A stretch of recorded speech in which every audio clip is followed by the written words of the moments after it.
stages in the life of a woman and can be put into 6 different zones. I won't use too much clinical terms here so that we don't get confused. I'll speak from the layman's perspective.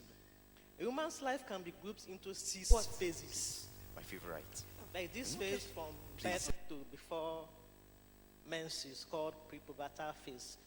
I don't have much time. I will abridge something. It's quite long. This period is called, that's the first phase, prepubertal phase. And it starts from giving birth to, so when she achieves menarche. I will come to the menarche thing because I have to use that word menarche. Now, the next stage, second stage is the pubertal or phase, menarche. And it starts from giving birth menstruation. So when the woman achieves menarche, her menses, that's when we say, at the point at which she starts seeing her menses, that's when we say menarche. It varies in different people. And it seems to start earlier in those that are on the heavier side. You see young girls who are fatter, they seem to have their menses starting up earlier than the skinnier female children. And the next stage is the reproductive years. This starts from when she achieves menarche, that's the onset of menses, and menopause. This period is also called the reproductive life, when a woman achieves her full potential to have children. Now, the next stage is perimenopausal period. This is 2 years to 7 years before menopause. I'm sure the word menopause scared some people. Woman's life is a phase. You just have to go through it. But if you have information, like mommy said, this is jet age, and ignorance is not an excuse. This is the point I want you to take note of. Very importantly, do not say you are not aware, and because of that, you ignore certain things. You can use your phone, Google anything you want, just get whatever you want to know about. Open your phone, right there in front of you, you and your phone. You get all the information you need. Menopause. What is menopause? Google. It tells you everything, gives you extra information. You may not get the full medical term, but it will give you the layman's understanding of whatever you want to get. The 5th stage is the menopausal period. This is reached if no menstruation occurs for 12 consecutive months. You have been seeing your menses regularly every month. Some people's menses are not too regular, but some have the advantage of theirs being regular. Now, the menses just ceases. It doesn't just cease. It goes through a phase also. That's too intricate. Then, within 12 months, it just ceases. Over 12 months, I've not seen my menses. Oh, I'm having menopause. Then the life after menopause, which is post-menopausal period, which is the last phase in a woman. I wouldn't say the last phase. It's still part of the phase. Now, there are uniqueness with all these stages of a woman. And if you get to know the uniqueness and the health challenges that comes with each phase, it will help you. And for us mothers, it will help you help your female children. Knowing the uniqueness of each phase and its challenges gives you an added advantage. It gives you an edge. Oh, I'm going through this phase. I was told this. That's why I say ignorance is not an excuse. You have the right to ask your doctor, what is wrong with me? It is your right as a patient. What am I going through? How do you help me? What do you want me to do? And these days, medicine has gone beyond doctor says I should say this or I should do this. You ask, why should I do this? How do I help you, doctor, to help me manage my condition? It's no longer that old phase of doctor says I should stand, I should sit. No. These days, young ones will ask, why do you want me to do this? Can't I do it this way? You, the doctor, will not go the extra mile to say, do it this way. You will help me to help you get better faster. Now, these phases has their challenges, like I said, and And the knowledge of these phases will help you in each age group you find yourself. The first stage, the pre-pubertal phase, comes with its own challenge, and the most important that has been discovered is growth pains. Growth pains. In West Africa, Africa down here, sometimes you see a young girl complain of abdominal pain. I have a daughter, though not too old. Sometimes you complain of one thing, you can't really get anything. Maybe because I'm a doctor, it's not every complaint I take seriously, but I keep watch. Tummy is paining me like my son is complaining of pain on the right side more frequently. If I want to go clinically, that is more like appendicitis coming up. But I just chose to ignore it. It can be growth pain. But ignoring it is a risk you are taking too if you're not in that field. But recently he's not complaining. I'm still watching. So they complain of pain, abdominal pain, pain here, one thing. But in the West, it tends to be pain in the bone. This discovery is not really definitive. And as they grow older, 5, 6, 10, 11, some achieve menarche at 11. Recently, I've seen one at 20. At 20, you've not seen your menses from the day you were born to 20. That's quite late, and it comes with its own complication later in life. Every step has its own issues. Now, as they grow older, they seem to begin towards that period of menarche, depending on the child, to have discharges from the vagina, which shouldn't be offensive, sometimes creamy, sometimes clear white. But you have to take note when the child complains. This discharge, is it offensive? Is it the color is not looking good? But this has to do with how close you are to your child. If you're not very close to your daughter, she will not really tell you anything. She would rather ask friends outside who might end up giving her a wrong notion of what's going on around her. So if for the girl child, you need to really be close to her as woman to woman. Speak to her. Tell her things. Give her that confidence to expose things to you, things she's experiencing, the things that she notices in her body and she can't really tell another person. If she's close to you, she'll be able to tell you, Mommy, this is what I'm going through, this is what I'm feeling. Then you, from the knowledge you have, will be able to say, okay, my daughter, this is what you should expect. But if it goes beyond this, please let me know. The vaginal discharge can be greenish or yellowish with a pleasant smell. When this happens, know that the normal discharge that should occur in this age group has taken a different turn. Meaning that she's having a discharge, somehow infection has gotten hold of that discharge and they're feeding on it and then releasing their toxins. That comes out as the odor. At this point, you need to see a doctor. Now, this is the peculiarity of this age group. Now, the menarche or pubertal phase, that's the onset of menstruation. This vaginal discharge, the child was noticing earlier, are signs that she's maturing and that she's coming of age, that menses will soon start. Now, she now goes into menses. Other things, the hormones are beginning to act.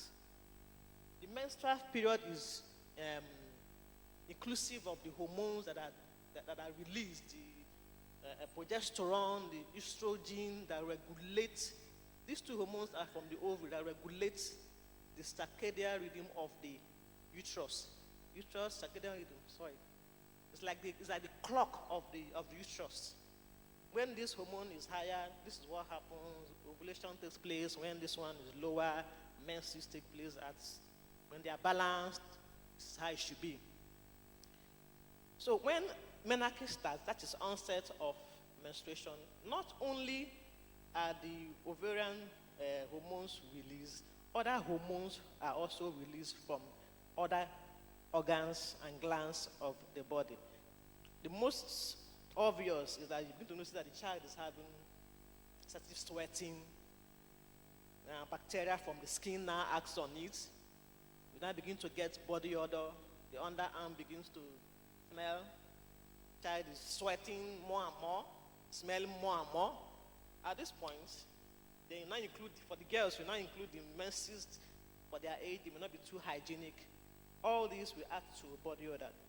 The advice at this point is that they take more shower, bath more often, and they should use their clothes once, preferably, and wash them, because by the time you sweat, air it, and then go and wear again, it will not really be nice. So you bath more often. Some will say use this deodorant and things like that. I wouldn't say no to that. Not totally bad. It will help the odor reduce. But some of these chemical agents have chemicals and things that are in it that can also lead to cancer at the end of the day. Not immediately, but at the long run, these chemicals get absorbed in the system over and over again, over years, and cancer is something you don't know where it's coming from. Could have been something that triggered off something, and then that one just started on its own and you just wake up one morning, something that was not in the family. This one has breast cancer, this one has skin cancer or something. So that's roll-on thing, antiperspirant things, I can't really say do or don't. So you have to use your discretion at that point. Now, wash your clothes more often, wear more of cotton underwears. When you sweat, the cotton will absorb the sweat off your skin, so that the bacteria that are on the skin will not act on this sweat and give odors. When you use nylon don't absorb water. They remain there. Your skin rubs, itching starts, odors start, plus the vaginal discharge and the menstrual. So advisably, it's good to use cotton underwear. If you can, people wear tights. I don't really advocate for tights. I don't use one. I'm not used to it. I didn't grow up with it, so I just didn't bother about it. And lately, I have reason to even say I don't even want it, because it's mostly made of synthetic materials, not really cotton, though you can't really get pure cotton now, but at least some form of cotton, it absorbs the sweat off your skin, leaving your skin at least some dryness, so that these organisms don't act there. You notice when you wear nylon dresses, tend to, and you maybe walk under the sun, tend to sweat and smell more. So wear clothes, wash them more often, bath more often, then eat a healthy, well-balanced diet. This idea of diet can never be overemphasized. I will come to that. Brush your teeth more often. These are the things you tell this child, because some people eat, you see food particles in their mouth left there. You just keep mum, don't talk. The organisms in the mouth just act on this thing, and next time he's opening his mouth, the odor is oozing out. You don't want that. This person has mouth odor. It wasn't intentional, it's just that he didn't take enough water or pick those areas after food. So advisably, take a lot of water, especially after drinking this processed drink we call mineral. This sugary processed food or drinks. The sugar in the mineral or processed food tend to remain in the mouth for long, and bacteria thrive well in such environment, leaving their toxins, which come out as odors sometimes. And try to eat normal. Like I said, the idea of food and diet I will speak more on later. Another thing that comes with this pubertal period is that their menses, when it starts, is not so regular. They might have it in April. It started in April. Mommy, I'm having blood coming out from my body. Okay, it's normal. A woman, we expect that. Okay? Next month, you didn't hear anything about menses. 2 months, nothing. 3 months, nothing. The next time, he's telling you 4 months. Mommy, I'm seeing the same thing again. It's not regular. It will take a period of 1 year, 6 months to 1 year for it to become regular. At this period, you always tell them, bath, keep a tab on it, monitor it, and you should also help the child, because if you want to get a normal menses, you really have to keep an eye on the way it flows, how many days, how often it comes. As at 18, I knew what my menstrual calendar was. Every 28 days it comes, it flows for 4 days. So I could even project maybe because I was in the medical field, my mom didn't know anything about menses. But we are more learned, like mommy said, jet age, shine your eye, open your eye very well, and do not be ignorant. So the girl child adopt a healthy diet, avoiding foods and substances that can throw her hormones out of balance, and eating foods that help to balance the hormones. Women must bear in mind that adipose tissue fat in the body produces estrogen too. We will come to this. So to avoid excessive estrogen in the body, it's imperative to normalize body weight. Like I said, the girl child who is on the plumpier side seems to start menses earlier than the skinny child. So too much fat or too thin are both not desirable. When a woman is overweight or obese, she produces too much estrogen, which is a hormone, and when she's too thin, she produces more or less nothing. And this has effects on reproductive life because this pubertal phase marks the beginning of reproductive years. And if these hormones are not balanced, in quotes, affected by body weight, everything about fertility will become an issue. The third one is the reproductive years, from menarche to menopause. Now, issues concerning this period are infertility. I just mentioned about hormone imbalance, infertility, miscarriages, preeclampsia, hormonal imbalance, anovulation, cervical incompetence, premature ovarian syndrome, infertility, hormonal imbalance.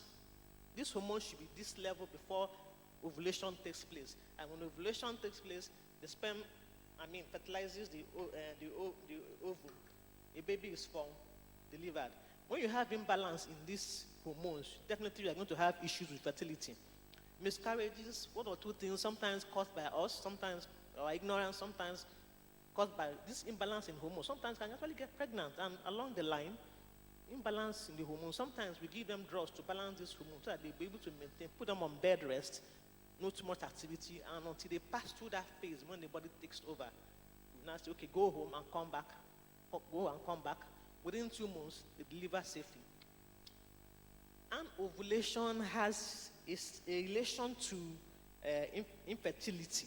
Infertility is a blanket word that covers everything that has to do with ovary, uterus, premature ovarian syndrome. They all lead to infertility. The ovary has issues. It's not just producing normally. Cervical incompetence, the womb is just keeping baby. After a while, it opens up and the baby falls out. Well, it's not really the same thing as miscarriage. That one's a different meaning. Then childbirth issues, congenital birth defects in newborn babies, rhesus factors issues, stillbirth, Down syndrome, cleft lip, palate, neural tube defect. These are big, big words. New babies will have issues. Maybe they are not well formed, drugs were not taken well, or something wrong with the genes of the mother or the father. Somehow the baby is born with one defect. Either the neural tube is not closed, you see a hole at the back of the lower part of the back here, or the mother's blood is not with the father's blood, one thing. That is rhesus factor issues. The baby is born looking bloated, swollen, all filled with water, but they don't survive. Cleft lip, the one you come, the baby is having a hole directly up into the nose. When he eats, food comes out from the nose or goes into the lungs. These are issues with birth. Other female issues, still on reproductive years, uterine fibers, for those that are not married, because come up with fibroid, ovarian, or they have breast issues, for the elderly ones. The other female issues like cancers and cervical cancers.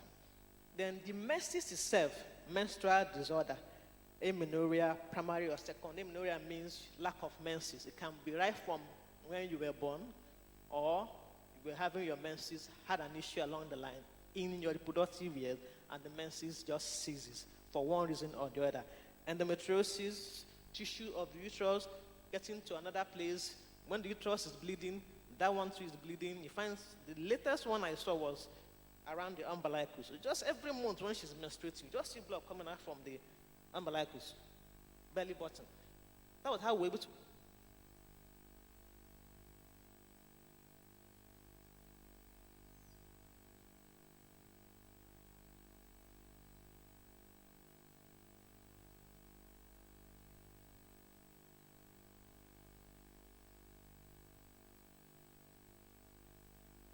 Endometriosis, foreign tissues in another place, tissue that should be here is another place. Asherman syndrome, this one is when uterus that should be open now gets closed. Nothing goes, nothing comes out. Infertility is at the end of the day. Uterine tract infection, UTI, sexually transmitted disease, and vaginitis. These are infections that track from the vagina up to the uterus. That still brings us back to the essence of hygiene. Then thyroid disorders. Thyroid, you'll be wondering what thyroid is. Thyroid, this gland here. You'll be wondering what thyroid is doing in healthy lifestyle. Surprisingly, this thyroid is the most important organ in the body. It regulates everything in the system. The heartbeat, menstrual calendar, muscles, energy. It controls, as small as it is, it controls every bit of the system, besides the reproductive system. If the thyroid is having issues, maybe it's swollen, not producing, or is overproducing, it affects menses like anything. And when it affects menses, it affects fertility at the end of the day. That's why when you see women who have infertility issues, you always tell them to include thyroid function tests. And if it's a thyroid function where all other things are okay, but by the time you treat that thyroid issues, you might get pregnant. You'll be wondering what happened all these years. Now, the menace of cancer and the way out. Cancer, I wouldn't want to talk much about cancer because people see cancer as being scary. There are different kinds of cancer, and they tend to come more in elderly people, not because it is their sickness, but because with age. I want you to note one thing. Once you get to 40 and above, you don't add anything new to your system. Your cells, they regenerate. From birth to 40, you keep, grow tall, grow fatter, grow, no? But once you get to 40, always remember you don't add anything new. Rather, you go down. For every year, you go down. You have 20 cells in this area. Every year, 10 or 20 cells die off, remaining whatever minus 20. Next year, the next year, the next year, you don't add anything new. And as they go down, so is their function. Like, I remember when I was in secondary school, I could scale fence. Sometimes I wonder how I did that. Climb trees. When we come to school late, we jump over the fence. Tell me to climb the fence now, I'll break a bone.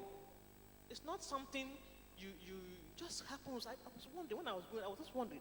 I remember I climbed a tree, a mango tree, and my classmate, the boy, was looking down at me. I'm sure he must have been seeing things from under. They're kids. But right now, even climbing the staircase, you'll be panting. Meaning that every year you go down. And in so doing, remember, like I said, note. When I say note, it's a very important and very crucial issue. As you go down, you should not stress your system the more. I had a patient that, doctor, why are you so fat? That he doesn't eat much, that just nature. My father is fat, my mother is fat, blah, blah. I said, I don't believe that. You know I don't believe what you are saying. But take it to Somalia or all those northern countries, keep you hungry for 2 days, I'm sure you lose. He laughs. Or somewhere along the line we're discussing, how this lady would take either a bottle of Coke and chicken late at night before go. After eating the daily food, she will now come and eat chicken and Coke or tea and biscuits late at night and then go to bed. What do you think happens to that food? It remains there. It's not being used. Goes to add. And for every note also, for every food you eat that your body does not need, it will store. After storing, the storage capacity is overwhelmed. The remaining one, it pushes out through the stool or urine. Stool can manage.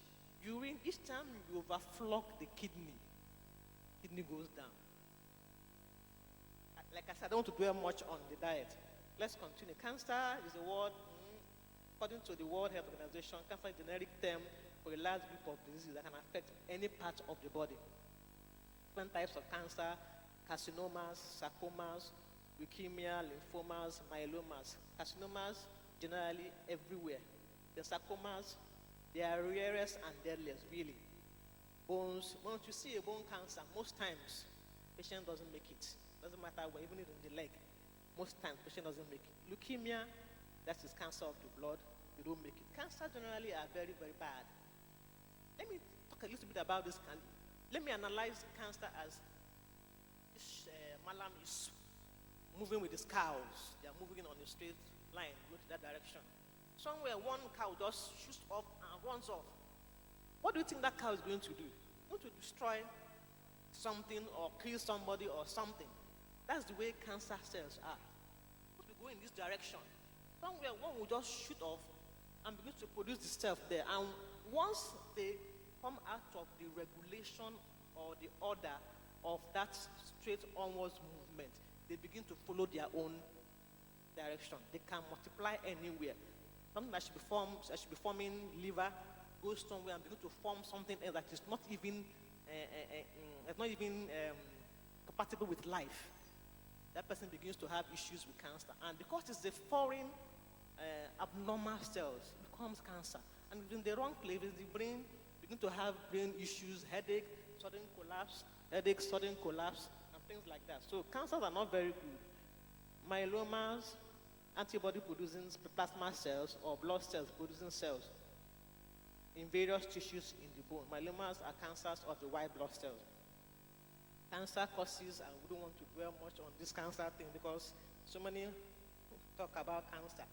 I classify causes of cancer: physical carcinogens like ultraviolet and ionization radiation, chemical carcinogens like all these fumes and smoke, primary and secondary smoker. When you see a person smoking around you, please stay away from him.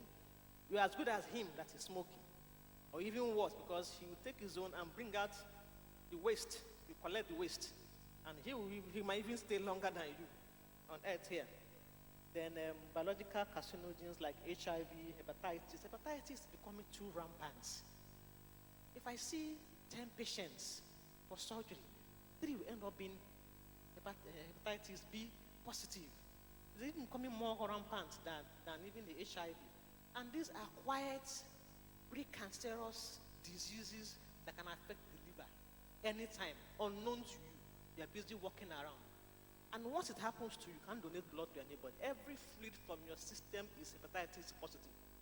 You can't donate blood. When you sleep with your wife, for the men, you can equally give her hepatitis. And these things might just lie down quietly. Now, that brings me to risk factors to this cancer. Cancers are largely formed by things we put in our mouth. Chop, chop, chop, chop. So they'll get laid in there. Then other causes include smoking, which is another cause of cancer. I try and be a bit fast. Now, these two are the major causes of cancer. When these things remain in the body quietly, you go and trigger them all by maybe you start smoking or start doing these cancer cells that are in your body quietly, you will be triggered off. Now, about cancer, we have to do early detection and prevention. Like people always say, prevention is better than cure, and treatment is better than dying.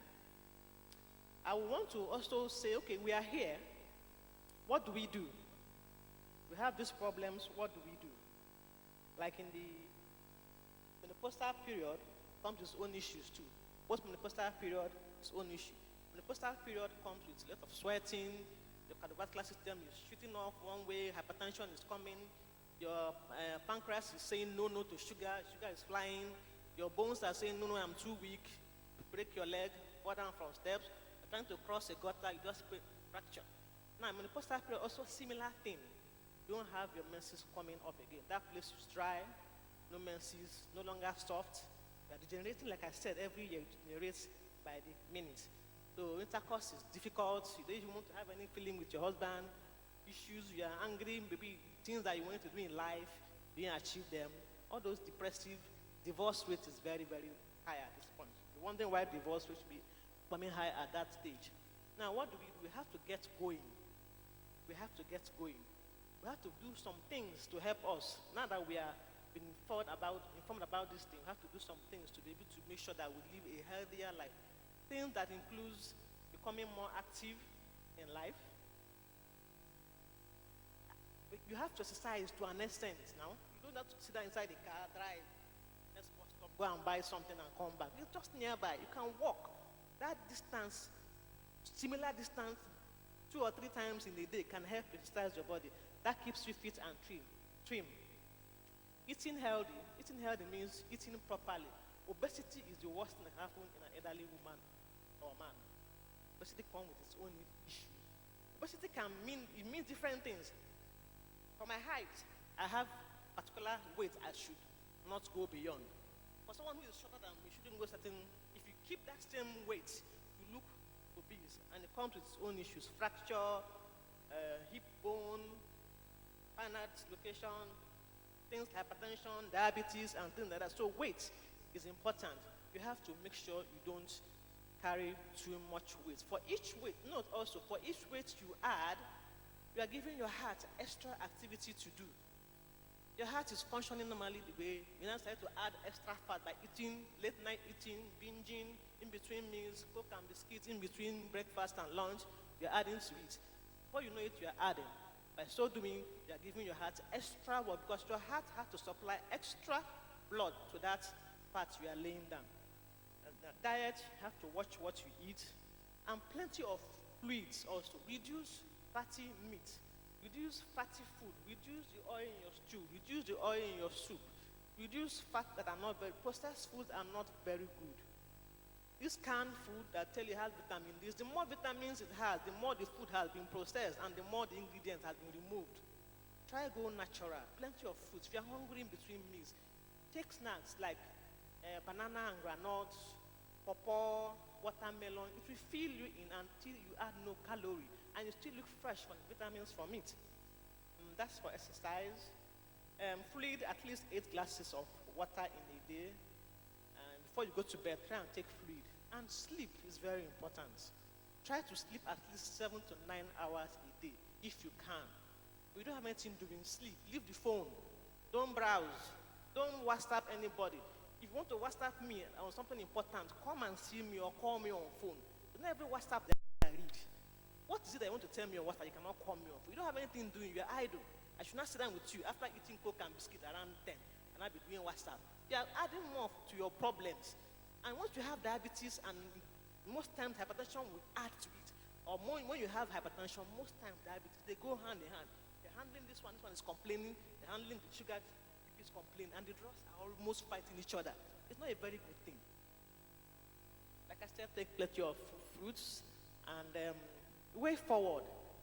Like I said, don't be ignorant. Whatever you don't understand, please go to your Google and check. Exercises, diet, food, sleep, reduce stress. Reduce stress. Don't think of the world. God is on the throne. He will help you to do whatever it is you want to call upon Him. He will help you. Do the one for that day and leave the others for the following day. Thank you. I believe I've made. Let's give her a round of applause. So many. Thank you, Dr. Ijama. Thank you very much, ma'am. Now we know that ignorance is not bliss. I remember, thank you for that enlightening workshop on healthy living style. I remember growing up as a child that our parents were very ignorant. They didn't know how to talk to us about all these things. And the first of my menstrual flow, I ran out of my hostel because I felt something was wrong with me. But I thank God that I had someone that saw me and ran after me. And I kept telling her, I think there's something wrong with me. I'm bleeding everywhere. And she said, just come, follow me, come with me. By the time I told my mother, she said, how come you didn't know what was wrong with you? I can imagine what I'm going through. Okay, but thank God we're not like that. We're living in a jet age now. And we need to actually enlighten our children concerning all this. Now we're going into the next session. It's our breakout session. And before we go into that, please, I'll kindly like to ask the widows to please stand up. The widows amidst us to please stand up. Thank you very much as you do that. God bless you, ma'am. Thank you very much. Thank you, ma'am. Thank you so much. Okay. Now this breakout session, we have it into 6 groups. The widows amidst us, please, ma. Your session is going to be, we're going to be talking about let your anchor hold. And this session is going to be taken by Sister Inkem Ekpayong, pastor in charge of,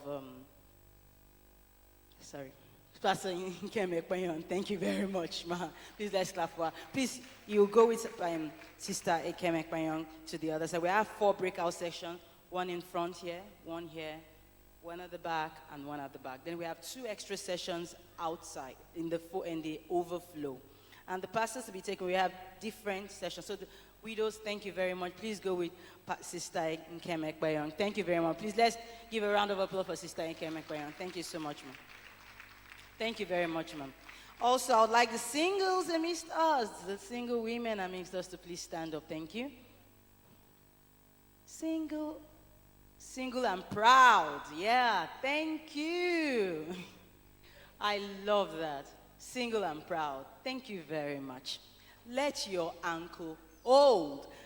And this session is going to be taken by our own mom, my mommy, my aunt, my big mommy, my mommy,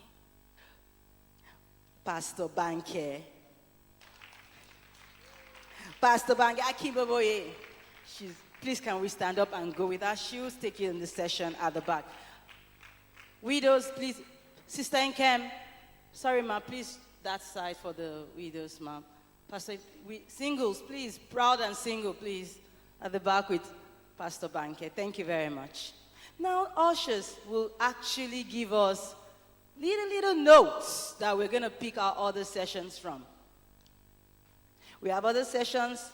We have the timely virtues. We have tips on strategic soul winning. We have raising godly children in times like this, the dangers of drug and child abuse. We'll have the dangers of drugs and child abuse on this session. This is going to be led by our mommy also, Mommy Jumoke Oyaga. She's already waiting. She's full of the Spirit. So this, the little notes that are going to pass, so you're going to pick one, so you know the session you fall in. Please, ushers, please pass them. Just take one each, please.